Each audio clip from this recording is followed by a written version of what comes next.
but it's time to start the second part of the lecture today. Okay. We will continue to discuss a stronger global actor, focusing on the EU, and I would like to give the floor to Andris Kuzneks. Andris, yes. The floor is yours. Thank you. Maybe to start also, I will explain to you why we speak about Europe as a global actor and why we need Europe as a stronger global actor. When European Commission, the current European Commission, started its work in last November, it presented priorities. So the President Juncker presented his political priorities, and so actually we speak about one of the priorities, and the TTIP, which was discussed in the previous lecture, is another priority, and there are overall 10 priorities. So we will cover today actually 2 priorities of European Commission and President Juncker. So why do we need Europe as global actor, and why is it not that strong? Well, of course, we understand that now we live in Europe or European Union, which consists of 28 member states, and each of the member states has, let's say, its own interest, its own external policy, and it's of course not always that easy to combine all the views of member states in one united external policy. But nevertheless, I think there are quite good conditions in doing so, because I'll also try and explain probably the changes that have occurred, let's say, over the last 4 or 5 years when it comes to EU's foreign policy and also security policy, because these are the issues actually we read in the news every day. So probably you as a students that are interested in European issues would be also interested to look how it is and how it's formed. So there's a quote from President Juncker, and I was just 2 days ago looking at Šteinbukas mentioned citizens' dialogues. So these are debates of the commissioners with ordinary citizens. And there was a recent debate during the Day of Independence that was in Latvia, but in Brussels it was working day. And President Juncker spoke with Belgians, and also High Representative of Foreign Relations, Federica Mogherini, spoke with Belgians in Bazaar, you know, the place probably in Brussels.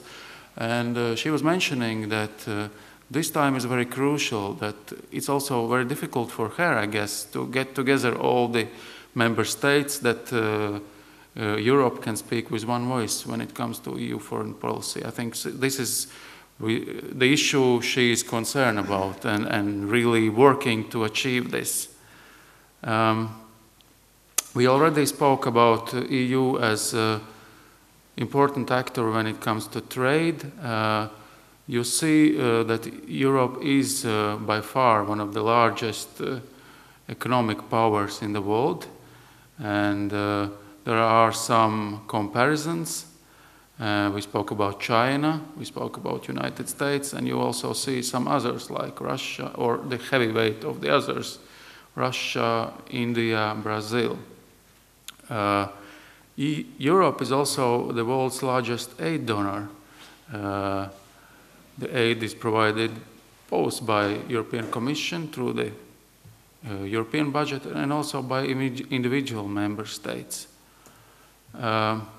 Also, when it comes to international stage, just a few of the examples you can see where Europe is involved.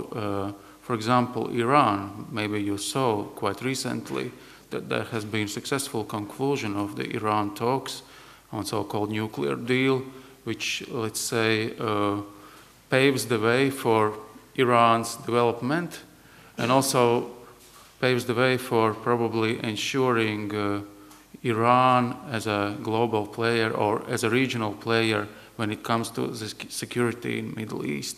And now you see that there are increased contacts between European officials and Iranian officials when it comes to also security in Syria, for example.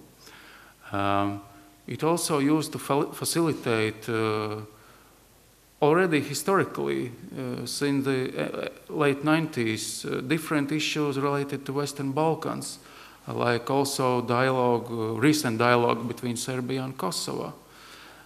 Ukraine, of course, EU has been one of the leading negotiators and probably also biggest supporters of Ukraine in current crisis. Then Libya and Syria, probably let's not touch this issue today that deeply because we would spend the whole evening discussing that. Also Cuba and also Middle East. So just to show you the variety of the issues EU is involved in. This face is familiar to you or not? Probably yes. This is Federica Mogherini, current High Representative. Probably few words on her post, because this is something quite exceptional and extraordinary, probably compared to her colleagues in European Commission, because in a way she wears two hats, because from one point she is High Representative on foreign relations and security issues, and this mandate has been given to her or to this post by Lisbon Treaty, and the person is appointed with special procedure by European Council, so by heads of the state and government of member states. That's quite different from other members of the European Commission, apart from President of European Commission. So the second hat she wears is actually the Vice President of European Commission, and quite symbolically that the previous High Representative Catherine Ashton, or Baroness Ashton as she was called, she was sitting in different place than the other commissioners, but Federica Mogherini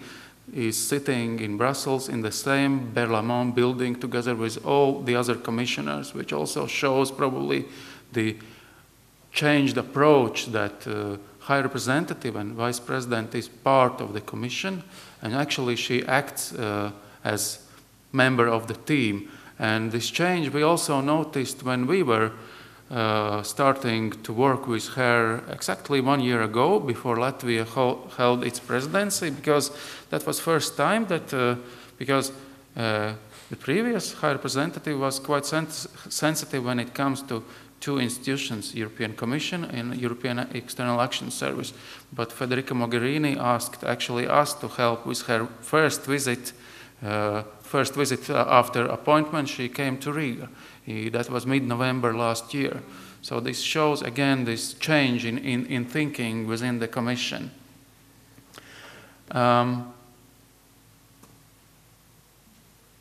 Also an example that EU is a strong global actor is the largest donor, and with 58.2 billion contributions, and just as probably some flagship examples what EU has done over the recent year in connection with different projects. So very often these projects are implemented in those countries that are in need. So it covers the whole Africa region, about which again we could discuss the whole evening. I will not touch the global development assistance, but I hope we will have possibility to discuss it in some of our future relations.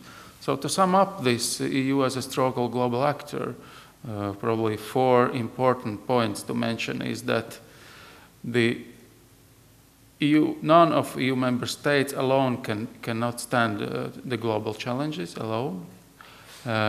Only united Europe can successfully promote its values and interests, and a single European voice is needed because Europe cannot only look at what's happening in the world, but it is one of the players, so it needs to play in the global arena.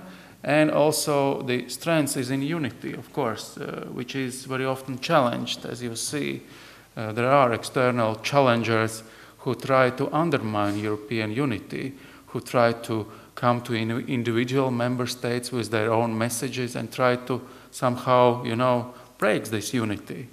So we can discuss it afterwards if you have some comments and questions. I mentioned Federica Mogherini, and there is a team of other commissioners who are actually involved in let's say, external relations, security policy, but not only that, because these faces, which are probably not that familiar, but just to name the commissioner portfolios, like in the team, because the commission is working not only as a, let's say, as, you know, as a ministries in government, that you have vertical responsibilities, but they also work on teams, like we have a team on energy, we have a team on internal market, etc., or digital single market, like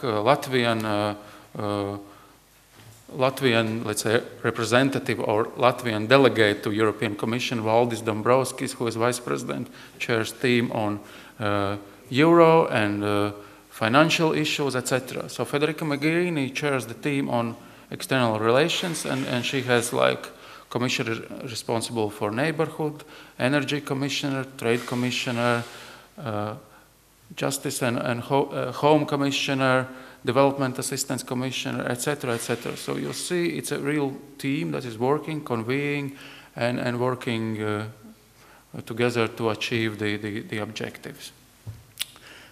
Now, the focus of my presentation will be on the Eastern Partnership, and we discussed which topics should we cover under this EU as a global actor, and we thought that it will be interesting also for you to probably to look at one of the policies, one of the external relations policies that is devoted to our neighbors to the east. Also, it's remarkable that it was Riga that this year held the Eastern Partnership Summit, if you noticed. Did you notice that? Yeah?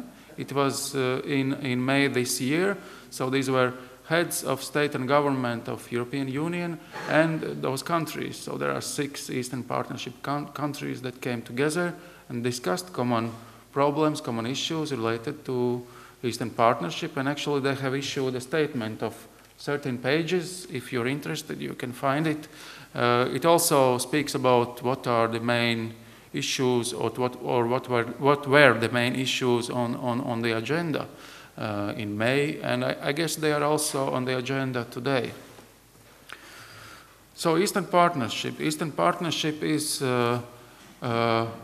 part of the European neighborhood policy. European neighborhood policy has probably 2 dimensions. One is Europe's neighbors on the east, about which we speak today, and Europe's neighbors at south. For neighbors in east, there is this specific, let's say, sub-policy created in 2009 during Prague summit. There have been a number of summits of Eastern Partnership. That was the first one.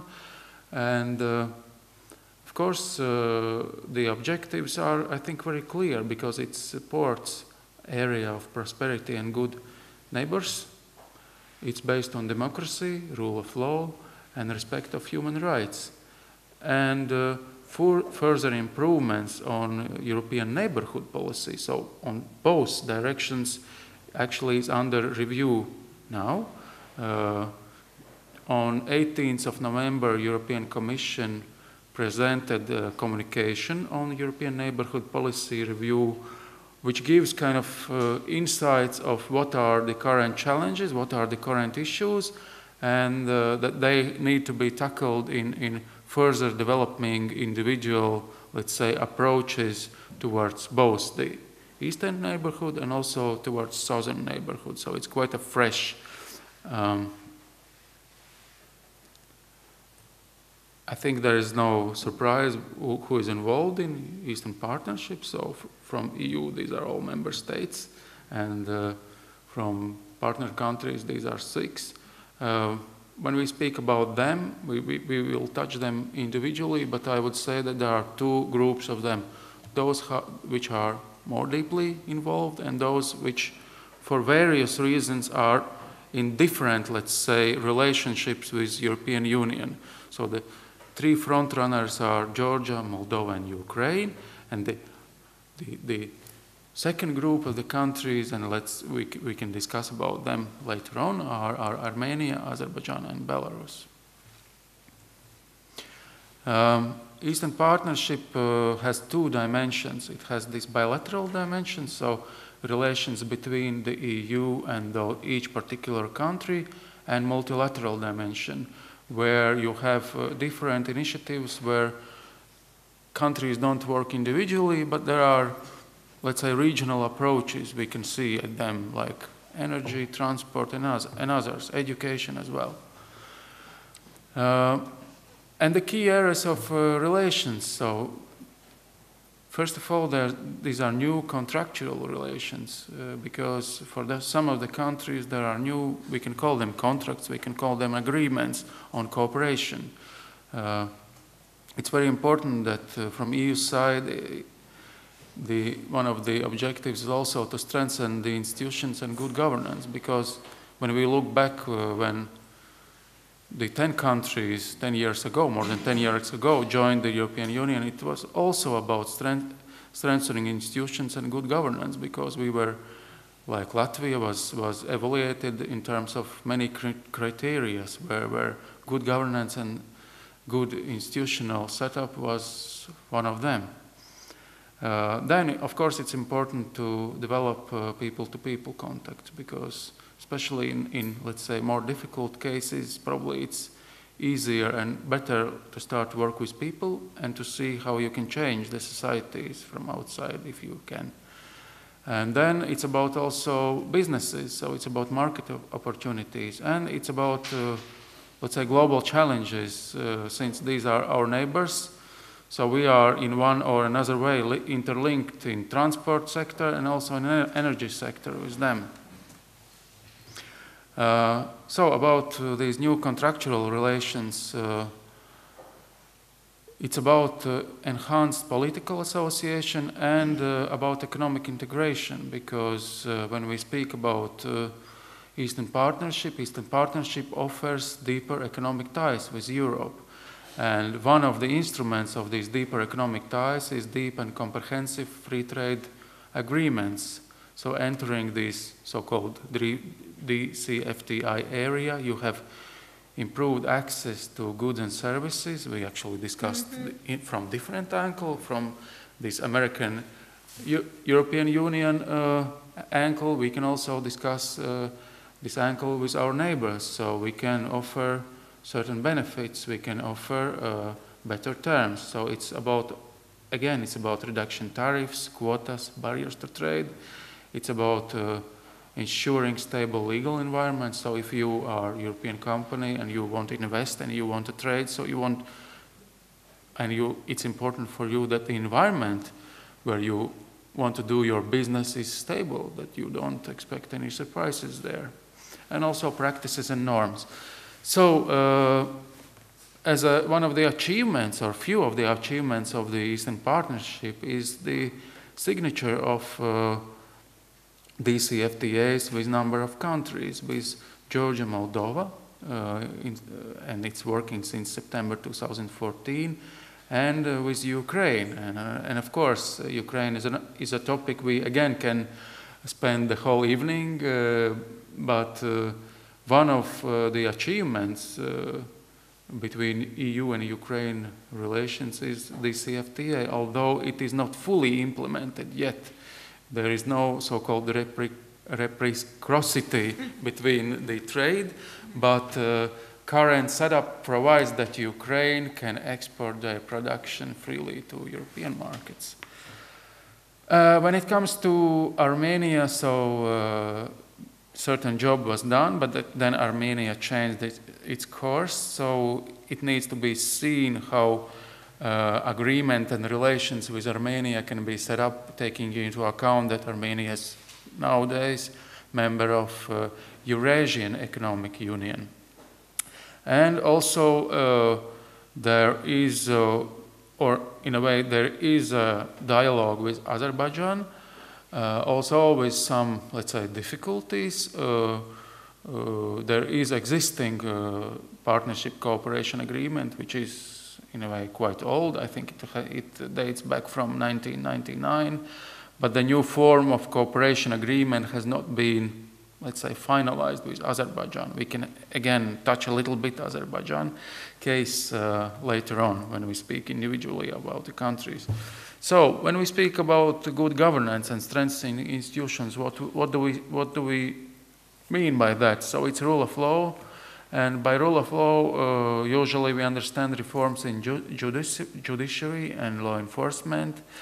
Of course, fighting corruption is a very important element of good governance that we know from our own countries.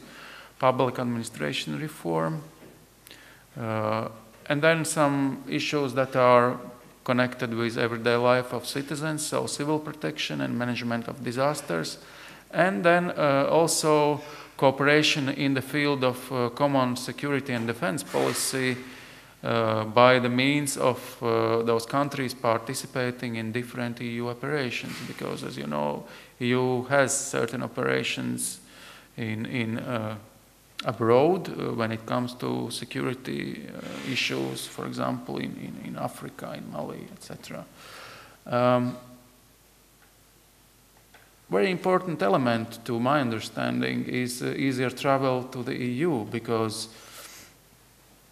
that's one of the instruments how you can also develop cooperation between the countries. So by lifting different obstacles when people want to cross the borders. So visa facilitation, readmission agreements to make easier to apply for visas, to make less expensive the application process, and to monitor the progress of partners in doing so. And then after this visa facilitation, you come to the probably next level, visa liberalization. So it's visa-free regime. And visa-free regime is existing with Moldova. And there is a promise provided that countries do their homework with Georgia and Ukraine. Let's see how it develops further. And then, of course, people-to-people contacts, Erasmus+, Horizon 2020. Erasmus, as you know, Horizon 2020 is a program or an instrument for science, for innovations, and it's open also to Eastern Partnership countries. Of course, not all, but certain elements of Horizon 2020. Scientists from those countries can be partners in the projects. And Creative Europe is cooperation in the sphere of culture, because Europe is also about cultural diversities. About market opportunities, I touched a little bit already, but there is also possibilities to participate in COSME program. There is also possibilities in participating in certain elements of initiatives related to creation of digital single market. And also there is support to those countries when it comes to support to rural development, support to agriculture, and also reducing regional disparities. So there is certain funding available for developing of SMEs through schemes that are developed in cooperation with European Investment Bank, with European Bank for Reconstruction and Development. Energy and transport, of course, this is one of the key policies of European Union. As you know, or probably don't know, with a new Juncker Commission, especially the energy, has got a new impetus with creation of European Energy Union. And of course, European Energy Union is also directed towards its neighbors, towards its eastern neighbors, because we also speak about gas and electricity interconnections. We have already been engaged in solving crises related with, for example, gas issues when they occurred. Like in 2009, European Commission, and at that time Energy Commissioner Andris Piebalgs was playing quite an important role when there was dispute between Ukraine and Russia over the gas transit issues. Gas transit issues were on the agenda again the last winter. Let's hope that they are not on the agenda, and they are on the agenda now. It was about to solve also issue of reverse gas flow so that the gas could flow to Ukraine from Europe through Slovakia. So from quite abstract, let's say, cooperation, you also get to very concrete issues that are actually in the heads and minds of everyday citizens. Will I get heat in my home for the winter?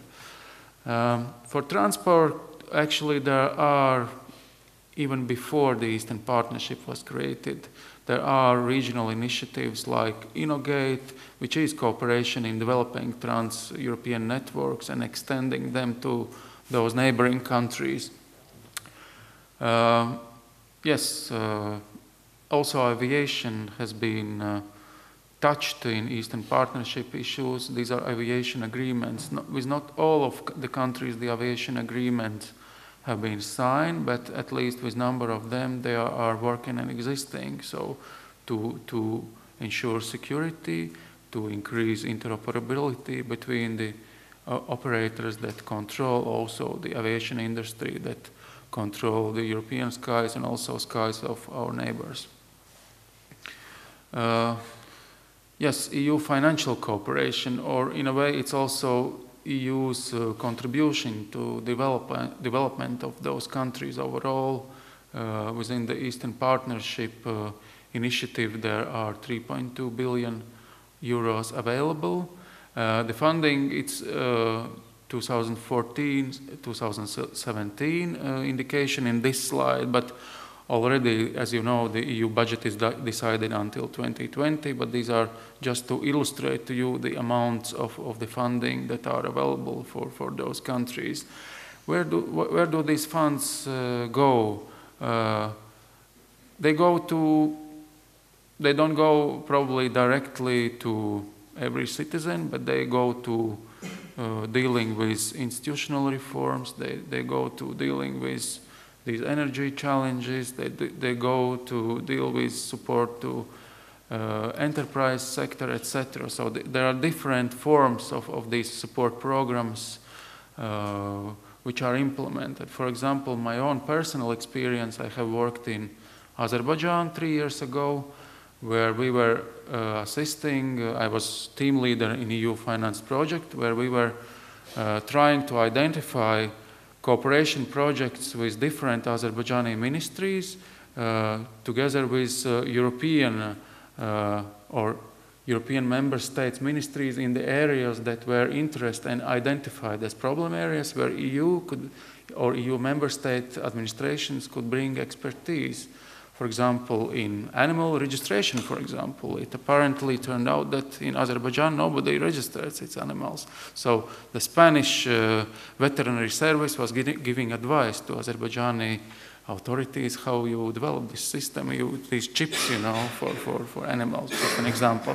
And of course, special case is Ukraine. I have a specific slide later on, where also taking into account the current challenges, the support package actually pledged and agreed already consists of 11 billion euros. So this is considerable amount that is and will be available to Ukraine reforms. Like, for example, during the Eastern Partnership Summit, there was a side event where Vice President Valdis Dombrovskis signed an agreement of macro financial assistance to Ukraine in the amount of 1.8 billion euros, where it was support to get public finances of Ukraine together, because it has lost quite a lot during the conflict with Russia.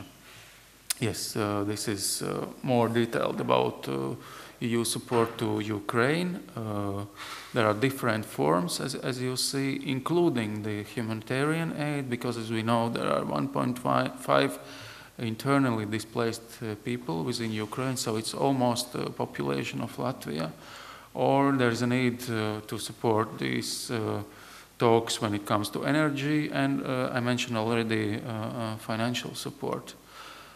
Also, for Ukraine, European Commission has created, apart from the EU delegation, like in many countries, including these Eastern Partnership countries, there exists a EU delegation, but the European Commission created a special group of high-level officials that consists of, I think, dozen or so high-level officials who, from time to time, let's say every second week, go to Ukraine and help and discuss, consult, in order that institutions, politicians understand and get support. And one of the colleagues, actually, of INA is head of this support group. He's called Peter Balas. He's a very senior European Commission official who is exceptionally now leading the European Union support group for Ukraine.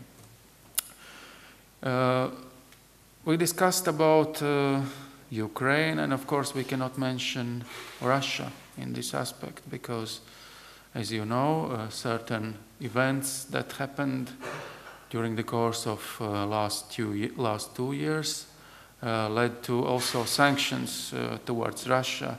I have a small video clip. It's without sound, but it's with animation, so it answers to you why, I hope it answers to you why sanctions on Russia were imposed. So it's about violation of Ukrainian sovereignty and illegal annexation of part of Ukraine. And EU was united to get decision to impose sanctions. So how these sanctions were targeted. So they were targeted to change the Russia's policy, and they were decided, first of all, on certain economic sectors and on certain officials of Russia. And these economic sectors concern, for example, financial services, the energy, the military industry, etc.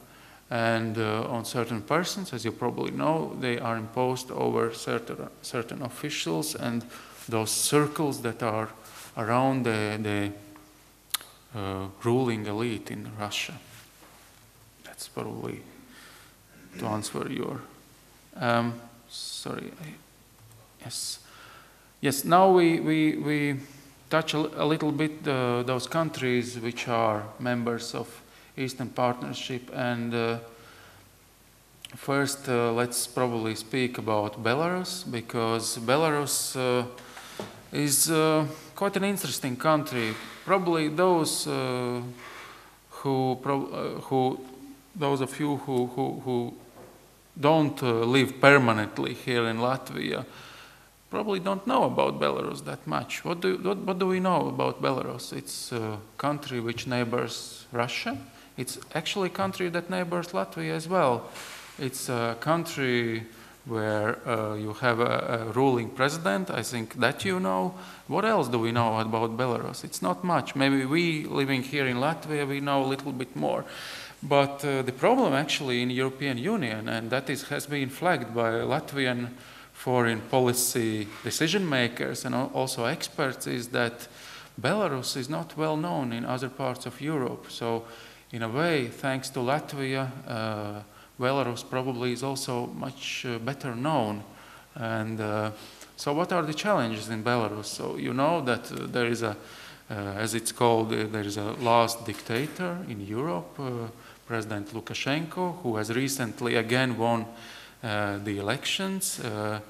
It has been reported that these elections have not met the standards.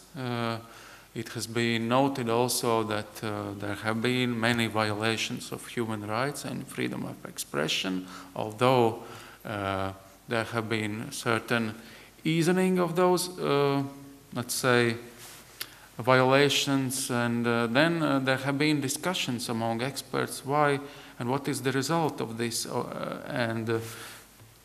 While you see this video with little Kolya, who is growing up, I was listening at a specific panel during the International Forum on Foreign Policy, so-called Riga Conference, earlier this month, and the forum devoted to Belarus was from one way encouraging, and from other way it was discouraging, because those people who were representing civil society groups in Belarus were saying that don't look at these recent developments where certain prisoners of Lukashenko regime were released shortly before elections. These are games of Lukashenko because he understands that by problems Russia is facing and by economic problems he has to, in a way, turn his face to Europe again back.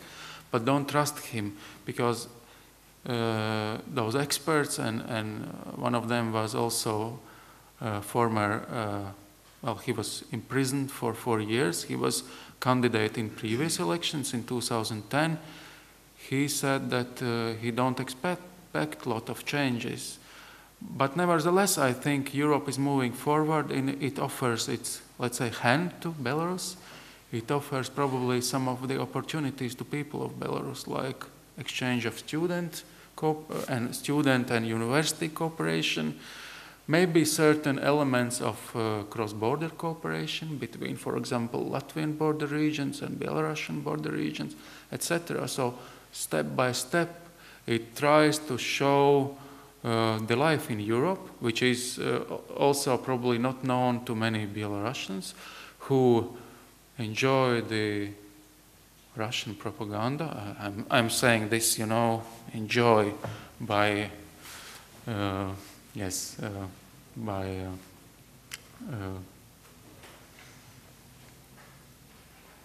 by saying that it's of course not true. So let's see. I hope you would have also some opinion on Belarus, maybe also distinguished people here on the panel can also say a few words about Belarus. Moldova has been regarded as one of the front runners of the Eastern Partnership. It has the DCFTA, so free trade agreement with European Union. It has visa liberalization agreement. But of course, not everything is solved also in Moldova. It's one of the poorest European countries. So there are a lot of challenges when it comes to corruption issues. There are still a lot of challenges when it comes to institutional reforms. And also when you look politically, there are kind of turnarounds, you know. For a certain period, you have pro-European parties at ruling. Then you have a reverse. You have left and pro-Russian parties at ruling. So for Moldova, there are still a lot of challenges.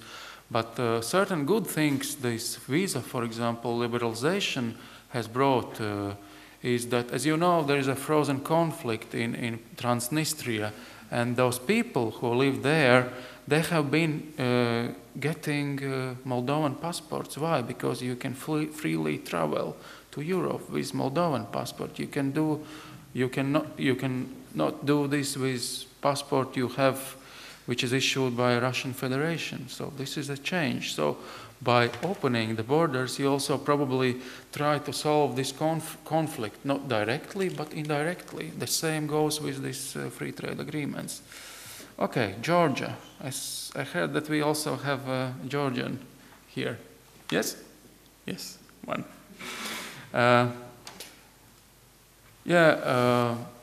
Of course, Georgia has been also one of the front runners when it comes to Eastern Partnership, and it has implemented a lot of reforms, and of course EU has recognized this, but still there is a lot of work to be done, and there are also special challenges because again also for Georgia there are frozen conflicts where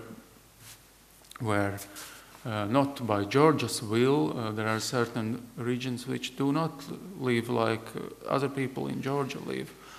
And there are other challenges which come to relations with Russia, because as you know, there was a war in 2008 about which certain European countries warned the other European countries, and this was neglected actually. So nowadays, when Ukraine conflict emerged, some of those member states reminded, and they were saying, "You remember conflict in Georgia? You did forget this conflict very fast in other parts of Europe."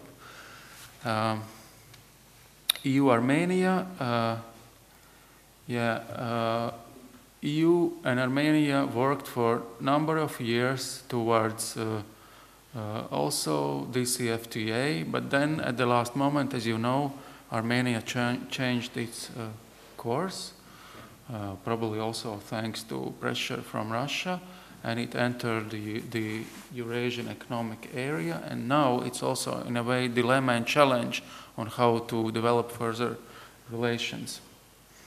EU-Azerbaijan, of course, Azerbaijan is a very important partner when it comes to energy and cooperation in the field of energy. But it's also about freedom and democracy, because we know that there have been certain issues where EU has put its opinion towards freedom of speech and democracy in Azerbaijan. So to continue about Eastern Partnership, it provides certain conditionality for support, because we spoke about funding. It provides differentiations. If you have high ambitions, then it's put also in the regulations of those instruments that you can get higher support from European Union. For example, you can get increased funding of the programs if you have more determination, if you show from year to year better progress in implementing the reforms. We mentioned already about programs. I won't say second time about them. Then about thematic platforms. There are thematic platforms within Eastern Partnership. So these are cooperation platforms, programs, projects, seminars, conferences devoted to those 4 thematic issues, maybe not that interesting. And then there are different, very practical expert cooperation in different fields: border security, fight against corruption, justice, agriculture, transport, statistics, etc., etc. And also these flagship initiatives with quite considerable funding. It's also remarkable that recently there are certain cooperation programs and initiatives that support cooperation between municipalities of EU countries and Eastern Partnership countries. And also not mentioning the importance of civil society. So there are civil society platforms of cooperation. For example, during the Eastern, or within the scope of Eastern Partnership Summit in Riga, there was also a civil society forum, very broad event with participation of many civil society representatives from Eastern Partnership countries. There is parliamentary cooperation. Euronest is a European Parliament and parliaments of those Eastern Partnership countries. There are Euronest cooperation groups. They are meeting from time to time and discussing joint problems. Also business forums. Also within the scope of Riga Summit, there was a Eastern Partnership Business Forum. This core leap, it's not so important, this abbreviation, but this is Committee of Regions cooperation with municipalities of Eastern Partnership countries, Youth Forum and media cooperation. So I already mentioned to you about this Eastern European Neighborhood Policy Review, and it looks at probably 4 issues: differentiation, because we cannot apply the same policy to all the countries. This you can see towards these 6 countries as well. Focus. For the future, it's important that there is an ownership, because reforms in Eastern Partnership countries cannot be imposed. They have to be owned by politicians, in a way also by societies of respective countries. And there's flexibility when it comes to funding and support programs.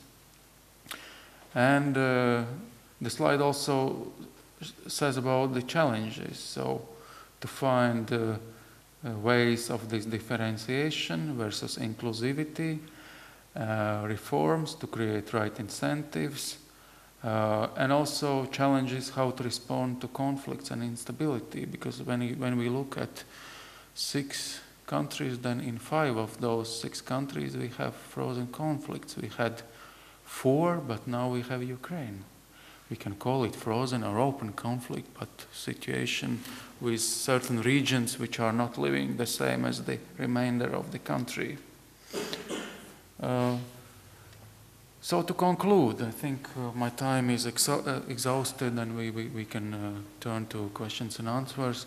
The Eastern Partnership is, despite the challenges, doubts, and different opinions, is one of the key objectives of EU foreign policy. It offers significant opportunities, which I described shortly. It's beneficial to wider neighborhood because you have neighbors of neighbors, and it has huge potential and mutual benefits. So it's important to work towards this and to develop, and let's see. And I'm optimistic. I'm not pessimist, because there are a lot of pessimists of Eastern Partnership. Thank you. Thank you, Andris, very, very much for the very deep in its content, very interesting an overview about the EU external relations and the neighborhood policy. I'm sure that we will have questions to you. Just to start, if I will use an opportunity being in this panel, could you please underline how do you see the mutual benefits? When you mention the mutual benefits, what are the benefits, in your opinion, to the European Union about cooperation with these countries that you have mentioned? Thank you. Yeah. The whole presentation is about benefits, but to be more concrete, I think Europe is promoting peace, security, and stability in its neighborhood. So, and looking at today's challenges, I think it's about peace, stability, and security. And if you have peace, stability, and security, you can speak about economy, you can speak about education, and all the other issues. So by maintaining this Eastern Partnership and overall the neighborhood policy, I think European Union benefits is to be sure that its borders are safe, that its neighbors are safe. I will just complement this answer. I fully agree with Andris' statement. Indeed, everybody needs reliable, predictable neighbors. When we are living in a house with different flats, we really want to have predictable neighbors. We do not want. We would prefer to have also neighbors well-off, well-educated, who respect the rules of law, who will not, I don't know, make many troubles for you. That's why it's really in the interest of Europe to assist the countries in setting up best practices of democracy, best practices of the rules of law, and so on. And it is not the process which can be achieved overnight. It's a very long-lasting process, especially if it is troubled by different conflicts. But if we talk just about trade, I just would like to give you some figures. You know, these 6 Eastern partners accounted together only 2% of total extra EU trade in goods for the time being. And it is the figures for 2014. And they are almost equivalent to Saudi Arabia, which is 11th most important trading partners. Yeah, and this is a bit strange that Europe doesn't have a lot of deals, trade deals, with their closest neighbors. You see, this is a very strange situation.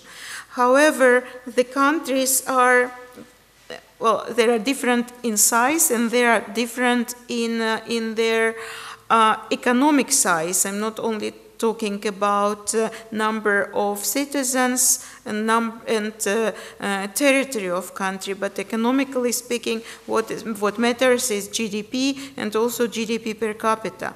And of course, these countries are not rich. They are a relatively poor country, but again, it is in interest of the EU to have richer, as richer as possible neighbors, because this is also sort of safeguard for good neighborhoods. Maybe just to, as a matter of fact, there is very interesting Eurostat publication. You can definitely find it online, which is facts and figures about the Eastern partners of the European Union, issued in May of 2015. So it's very recent publication. Aimed especially at providing information to the Eastern Partnership Summit in Riga. So, and there is, you can find GDP per capita in all countries, area population and so on. But what is the most important, it seems to me, this is evolution of exports, imports, and very precise balance of trade, export, import with different countries. Because there are also some false statements that benefits of these improved trade relations will be only Europe, which will sell their cheap products to these countries and import only raw material. But this is not true, because even the last figures for Moldova clearly indicates that exactly export from Moldova to EU has been growing much more than vice versa. Now, there are different pictures of import in trade and services. There are countries with a positive balance and negative balance. For instance, Azerbaijan is definitely net exporters to the EU because of energy resources. This is energy resources, but EU has a negative balance, trade balance with Azerbaijan. As to the other countries, it depends on the whole balance is positive, so EU is exported more, but if we look into different positions, manufactured goods, services, and so on, then the picture is diverse and mixed. So this is about potential economic benefits for both Europe and European Union and neighbors. Thank you. Thank you. Any questions, please? Yes.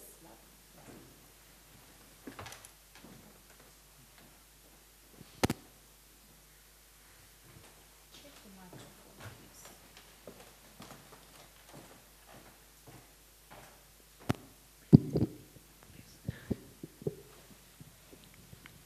please. When we are looking at the region development within the area of Eastern Partnership, I'm just wondering, like, which kind of scenario are we going to see now in the near future, now when we have the Eurasian Economic Union also? Are we going to see, let's say, more competition between us in the European Union and especially with Russia regarding the states of the Eastern Partnership, or are we going to see more necessity for cooperation based on political realism when it comes to international relations in this, and especially in this case between two unions?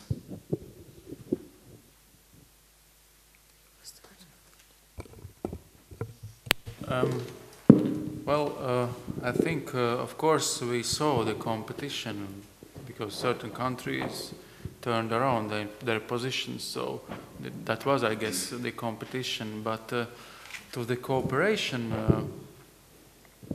there actually, well, in a way, Europe has not turned, let's say, its back towards Russia, because there are forms of certain contacts and cooperation in certain fields, and one of them is exactly contacts between trade ministers, trade commissioner, to look at how the free trade agreement between EU and Ukraine would influence or would impact the Eurasia Economic Union. So there are contacts between the, let's say, Russian, Ukrainian and European Commission authorities at highest level, at ministerial level, on looking, okay, we are only talking about what we lose, but what would be the gains. So I think this could be probably the path for the future to look at how these two, let's say, economic areas, if we can call them like this, can cooperate, and what are those, common points. I think we are not very far in that so today, but probably this is the direction for the future.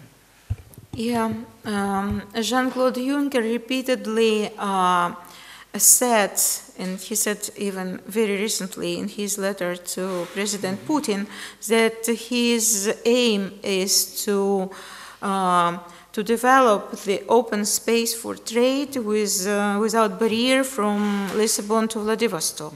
So it remains the clear goal of the President of the European Commission. And he also said that he will try by all means to find better ties between the European Union and Eurasia Union.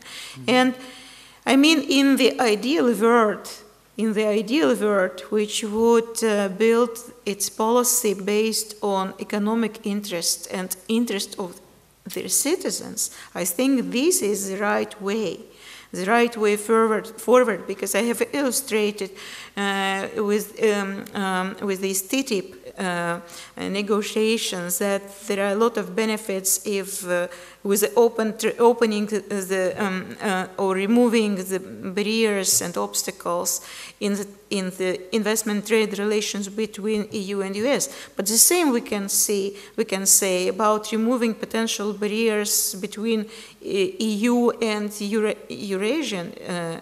I mean, but we're talking about ideal world, but the real world, unfortunately, is driven by different interests, political interests, and sometimes these interests are, they're different. They are not always protecting the interest of the ordinary citizens, each citizen, So there are sort of overarching interests, and not without taking into account the people needs. So, but, our world is generally not very predictable, especially today. And you ask about scenarios. There's so many scenarios. It depends on, on many factors. So let's just observe what is going on, and let's hope that the best possible scenario will be implemented. Good evening, my name is Algimans Kontovs, European Studies, University of Latvia. My question would be about partnerships as well. Once in a while I hear some debates about Israel and Turkey, for example, as a potential next member states. Have you heard something about it, and what would be the case, like what's the benefits or whatever from that, obviously? Well, as to Israel, I frankly never heard its desire to become a member, but Israel definitely has a free trade agreement. Free trade agreement with the European Union is already in place, like South Korea and plenty of different countries. As to Turkey, you mentioned Turkey. Yeah, Turkey has a status of accession country. The negotiations are long-lasting. And for the time being, there are certain tension and certain obstacles, in concluding these negotiations. First of all, because of episodes of violation of human rights and lack of rule of law in Turkey. And there are certain, one can negotiate many things and find a compromise, but there are certain things which Europe will never compromise on, because there are certain values and certain European principles which, if Europe will give up this, then Europe will lose its face forever.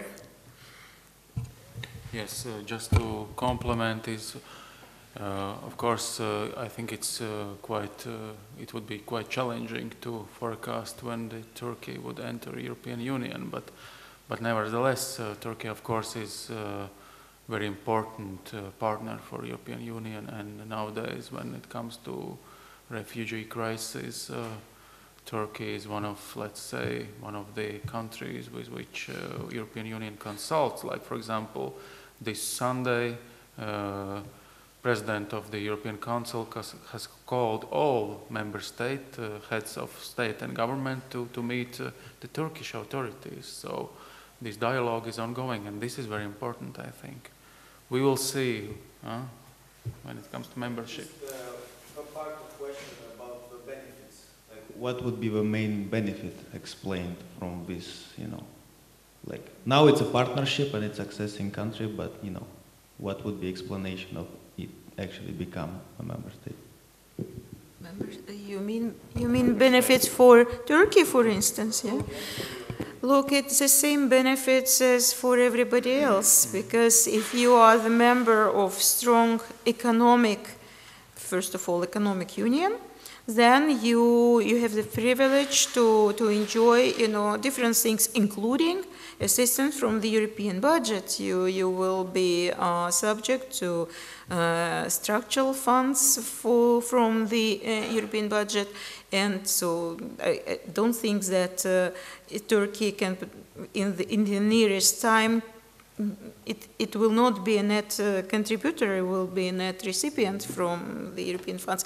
But not only this, funds, it's, if you belong to the strong club of countries, then there are indeed very different benefits which I cannot even describe but not only financial, definitely not only free movement, education for young people, a lot of opportunities exactly for the young people to participate in these different programs for research, innovation, energy policy, different, so different aspects.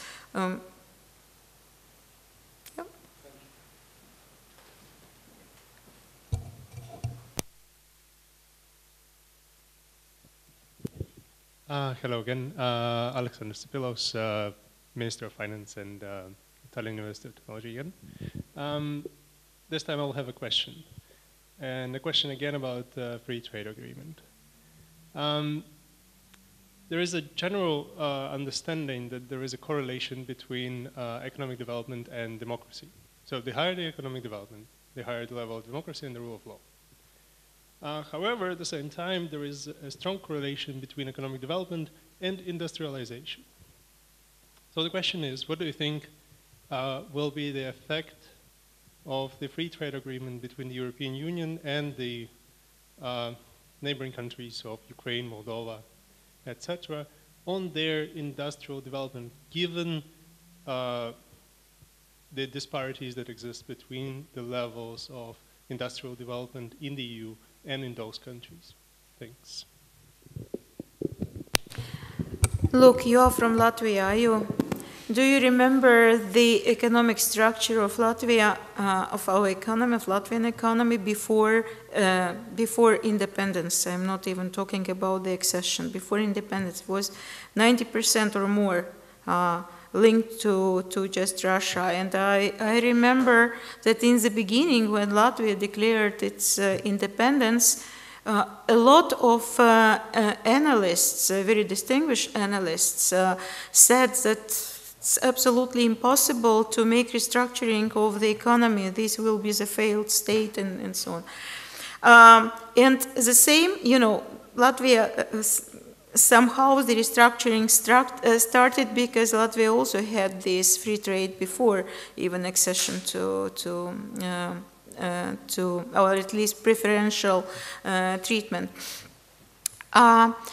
This we can extrapolate what I'm saying about Latvia to in the other economies like Belarus, like Moldova, like Ukraine, because it's possible to restructure the economy, because economy and is driven also by external demand.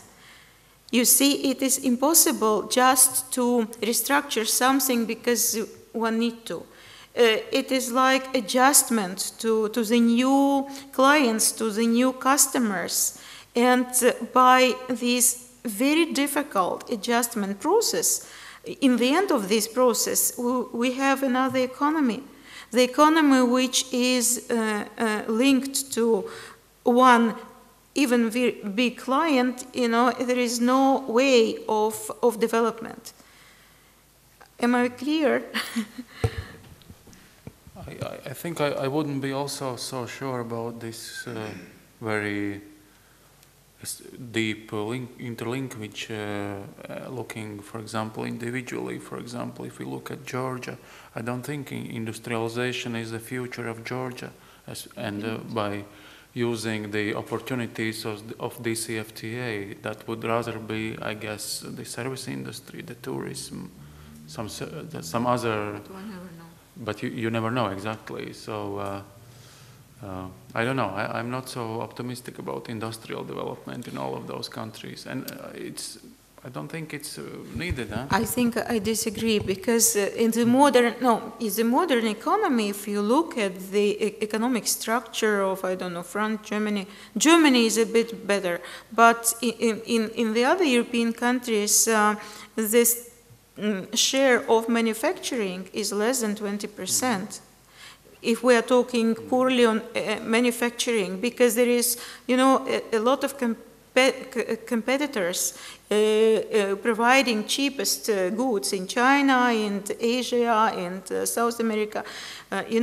It's very difficult to compete, but when we are talking about industrial economy, it's not only manufacturing, it's IT industry, it's also energy, telecommunication, and these sort of things. So it's really difficult to, it's not a planned economy. There should be clear vision of the government of any country.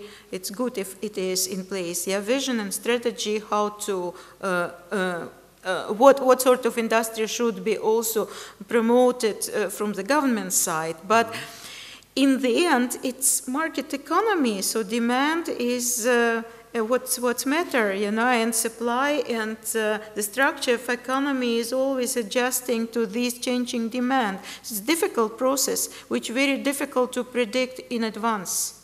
Sure, but the question was what is going to be the effect of free trade agreement between the European,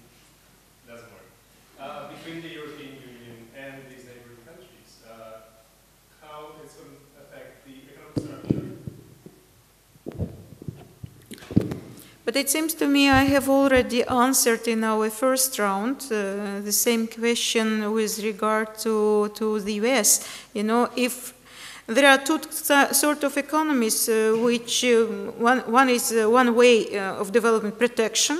If the economy is protected by high tariffs, sort of barriers, and so on, and then there is one way of development, and second philosophy is to remove barrier and to give opportunity for the free trade. Free trade means also adjusting of supply in the country according to the new demand.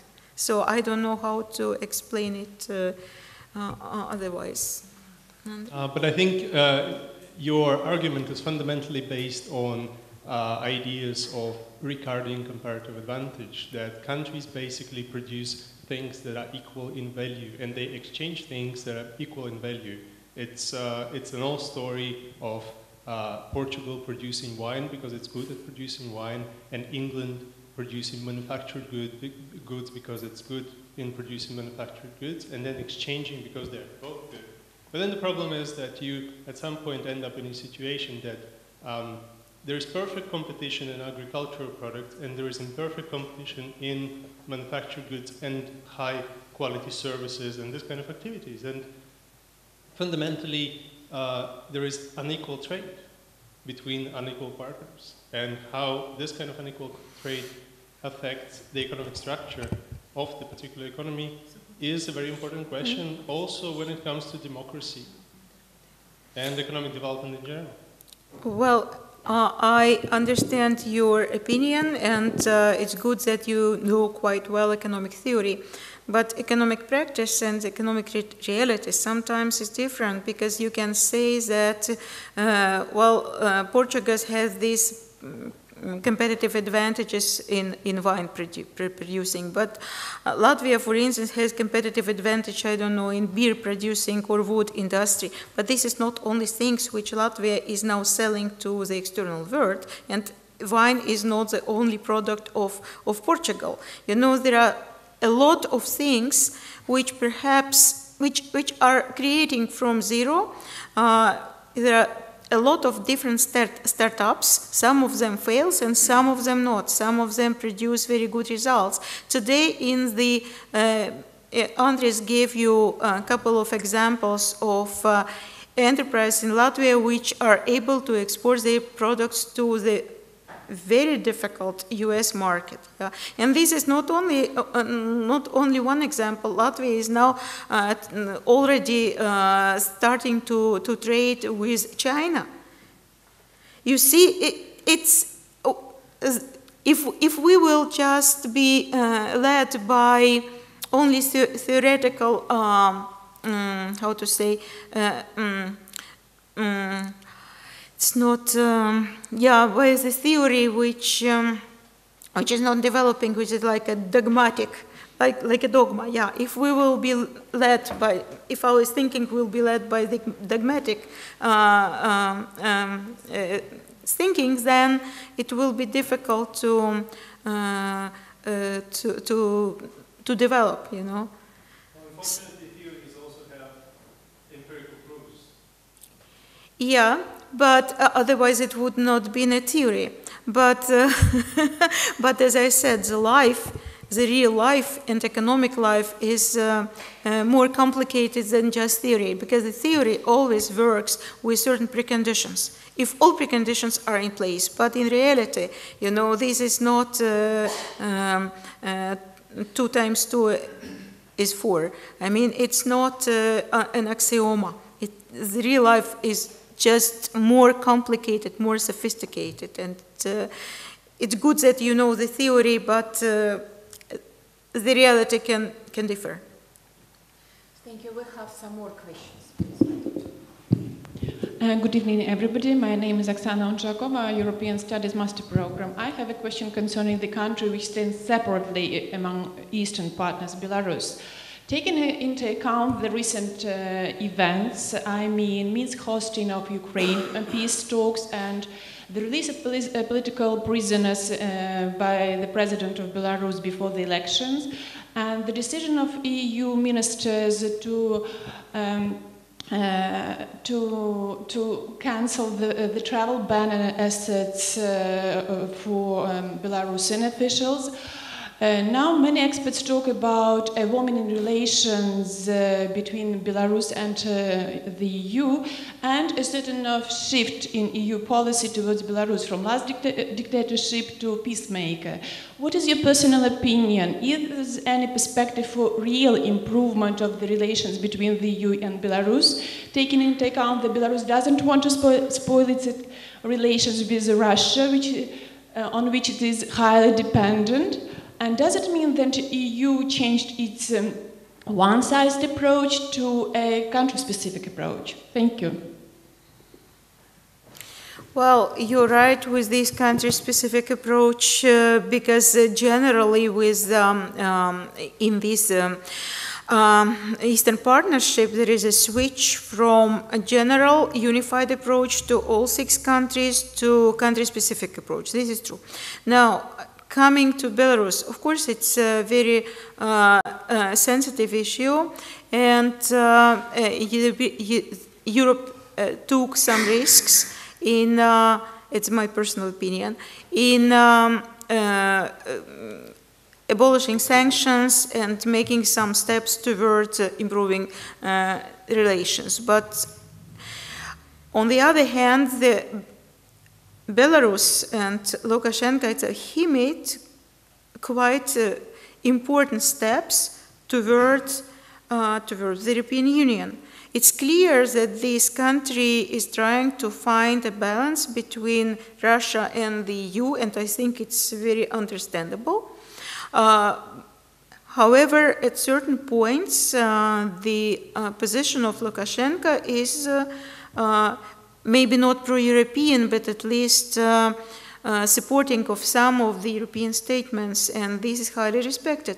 I must say that Latvian foreign minister also is trying to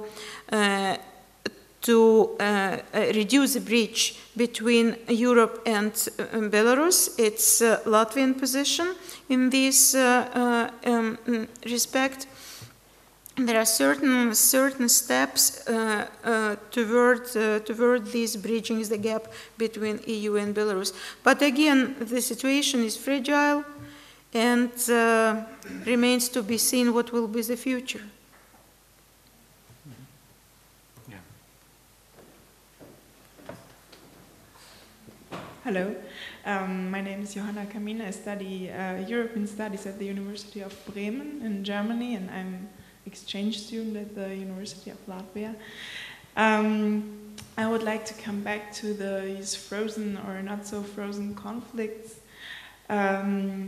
And I would like to ask what the EU is currently actively doing to solve these, especially these frozen conflicts, regarding that the conflict in Ukraine is highly discussed in media, while other conflicts are not publicly discussed at all, and it would be really nice if you could comment on that.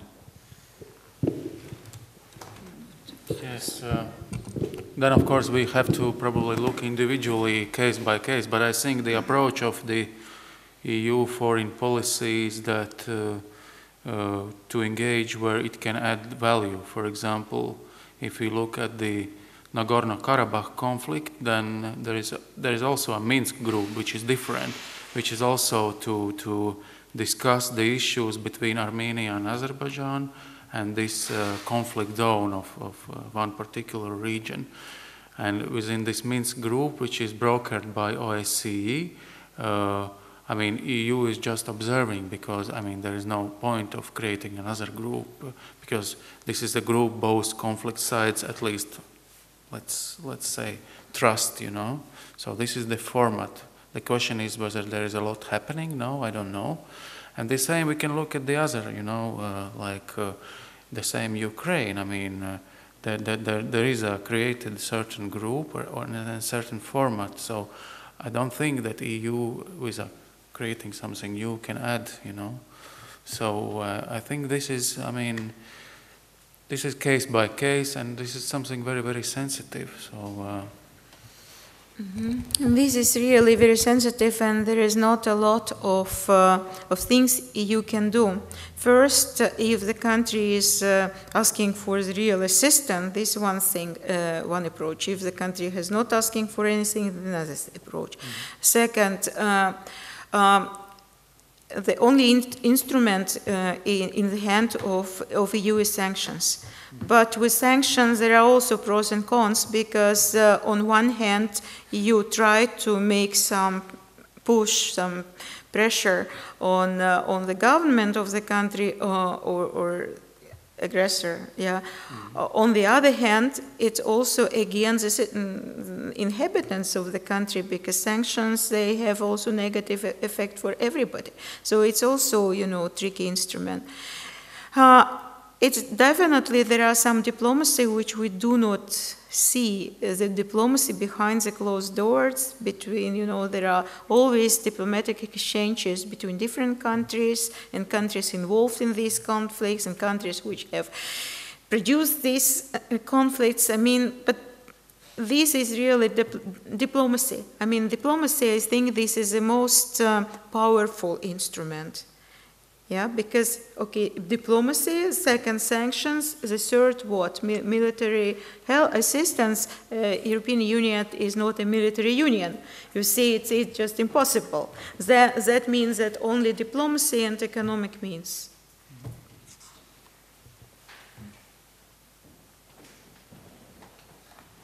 have a more politically oriented question in relation to what we discussed a bit about the future of the ENP-EAP policy. Now, my question is not from the side of these 6 countries, because we see some movement towards or against. My question is more related to the EU's opinion towards this policy. I'm asking this because on the 6th of April 2016, there will be a referendum held in the Netherlands questioning the steps taken in the association agreement in relation to the Ukraine. Now, my question is, what would happen here if we indeed see that the Dutch civil society would go one way and say, we do not wish to further move on? They might not have direct influence on what is already ratified, but they will definitely influence the further direction that this policy might have, and the support of the Netherlands as such in this case. And since the Netherlands is part of, what would happen in this case on a political level?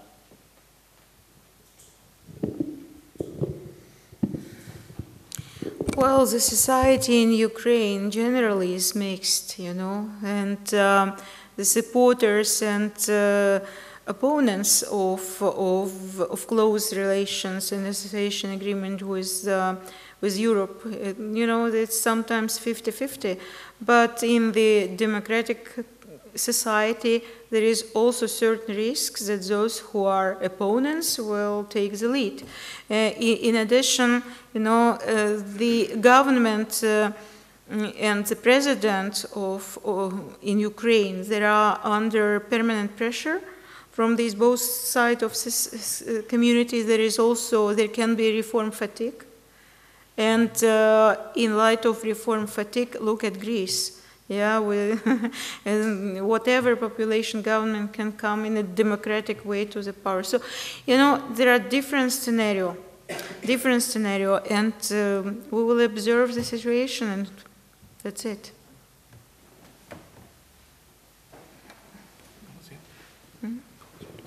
Yeah, it's brīnums tik daudz.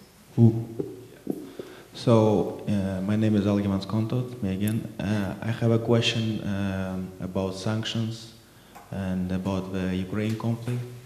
As we were in Brussels week, not so long time ago, I asked the same question pretty much to one of representatives from Commission, so I want to ask it to you as well. As we explained, sanctions are divided on 2 different branches. One sanction is about the eastern part of Ukraine and things which should be improved there. And another part of sanctions is according to situation with Crimea itself. So my question was, since lately I don't hear much about Crimea from TV or whatever, if it is possible that after Minsk agreements will be successful, that European Union will recover work with Russian Federation, even though Crimea might be not Ukraine anymore still, because, you know, it's 2 different packages of sanctions. And the person in Commission, I mean, replied that theoretically it is possible, but he doesn't know, obviously. So I would like to hear your point on that. If it is possible that there will be recovery of relationship even though Crimea is outside Ukraine forever. Well, to be realistic, I think that Crimea most likely for the observable future will not be the part of the Ukraine. On the other hand, the European community will never recognize it. So it will be the territory in a difficult status, yeah. But as to sanctions, depending on this Minsk agreement and what will be the trend, it is likely that maybe in the second part of 2016, the sanction can be either softened or even cancelled, but you know, it depends again the scenario A scenario requires fulfillment of certain conditions. We do not know now how the situation will be developed, but it is possible, just to answer your question, and be sure that nobody is interested, economically speaking, in imposing sanctions, because you know, the economic growth in Europe is slow, and Europe is indeed interested in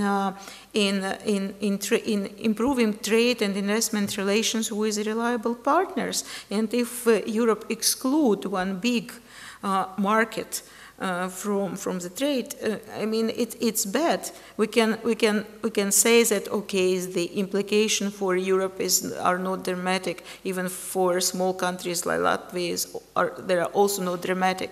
But without sanctions, definitely the development would be better. And we have so many now difficult factors which negatively influence trade and growth that sanction, again, it's of course not a good thing. And unfortunately, sanctions are not for improving something, but against something, yeah? To what extent they are powerful? Maybe there should be sort of accumulative effect of sanctions combined with all the other reasons. But again, it's possible.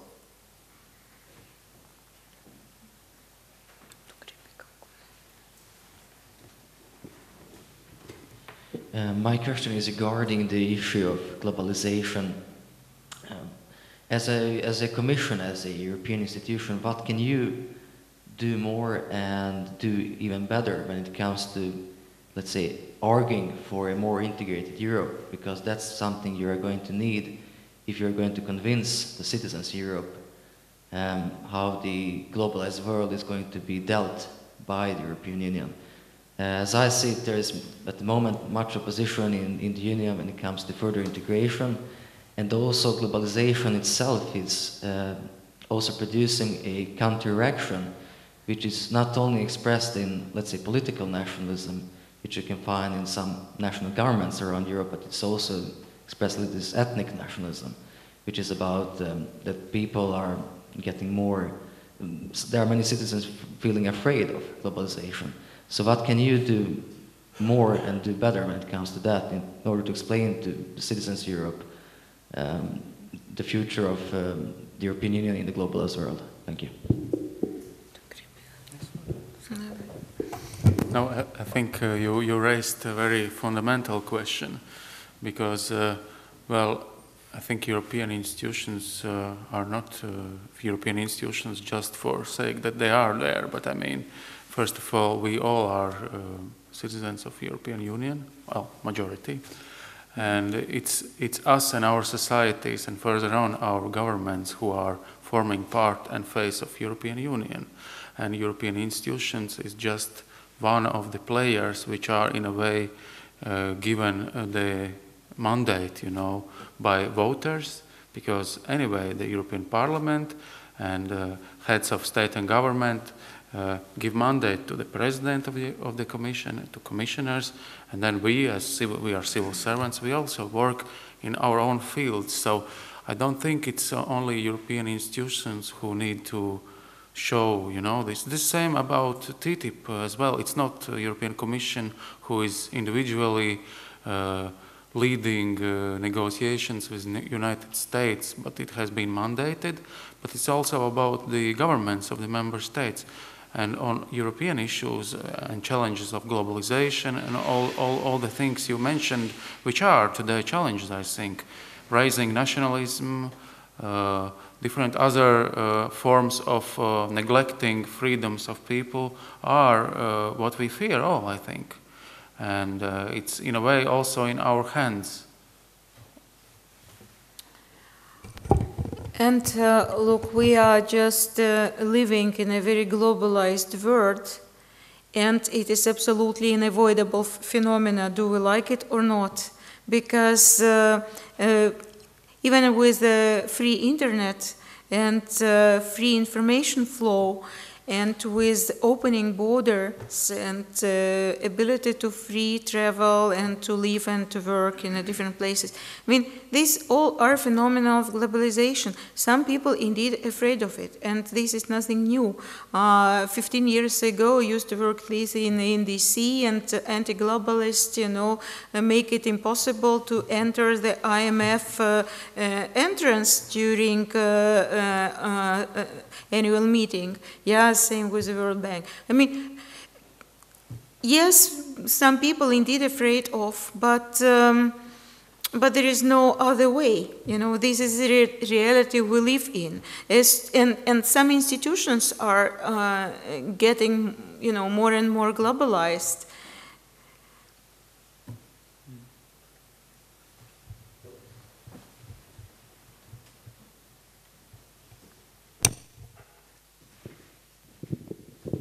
Thank you. Do we have any other questions? So at this point, then, let me thank you so much, dear colleagues, for your very interesting lectures and for being so open and so rich and extensive in your answers. I mean, rich in terms of information, in your analysis, for giving analytical answers to us. It's quite a lot of food for thought, and we are looking forward to see you in December. So we hope to... In December, I will bring my other colleagues. So I cannot explode only Andres. Andres is more working, as he said, on political issues. And in December, we decided to place our focus on European semester issues, European semester as a reaction of the European Commission to the crisis, and then we will have very special case studies like Greece and Latvia, way out of the crisis. So it will, and there will be my two other colleagues, economic experts, also working for the European Commission. But thank you very much for your attention, and I've really enjoyed talking to you and listening to your comments and questions, and I think we both wish you every success, but hopefully to see you in December. Do you want to add something? Yeah, thank you for your deep questions you raised, and I think that's the value that we have, we bring home, because if you have a lecture and then you don't have any questions, either everything has been understood or nothing has been understood. So I think we are somewhere in between, so I think that is very good. So we all will go home with some kind of thinking, Thank you.